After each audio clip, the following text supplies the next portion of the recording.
সবচাইতে জটিল প্রশ্ন। গতকালকে দেখলাম আমাদের মিস্টার হোম মিনিস্টার বলেছেন যে গণভোট বৈধ।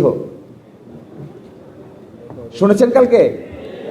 উনি আইনের একটা নীতি আছে, এটাকে বলে ফ্যাক্টাম ভ্যালিড। আপনারা দেখবেন একটা ইংরেজি শব্দ এখন উনি ব্যবহার করেছেন, এটা মূলত ল্যাটিন শব্দ ফ্যাক্টাম ভ্যালিড। ফ্যাক্টাম ভ্যালিড মানে হলো এটা যেটা আসলে বৈধ না কিন্তু হয়ে গেছে তাই বৈধ। কেমন কি?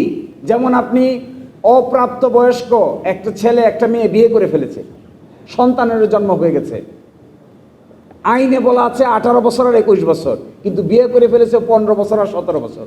বিয়েও করে ফেলেছে, সকলে দাওয়াত খেয়ে ফেলছে, অনুষ্ঠানও হয়ে গেছে, সন্তানের জন্ম হয়ে গেছে। এই ক্ষেত্রে আমাদের আইনে একটা নীতি বলে, এটাকে বলে ফ্যাক্টাম ভ্যালিড। ফ্যাক্টাম ভ্যালিড হলো বিয়ে যেহেতু হয়ে গেছে, সকলেই যেহেতু মেনে নিয়েছে এবং যেহেতু সন্তানের জন্ম নিয়েছে, আইন অনুযায়ী 18 এবং 21 বছর না হলেও এই বিয়েটা বৈধ বিয়ে। তো বাংলাদেশের এই পার্লামেন্ট যে গণভোট হয়েছে, উনি কালকে স্বীকার করেছেন, প্রথম দেখলাম ফ্যাক্টাম ভ্যালিড হয়েছে। ফ্যাক্টাম ভ্যালিড যদি স্বীকার করেন তাহলে অবশ্যই আপনাকে সংবিধান সংস্কার পরিষদের মিটিং ডাকতে হবে।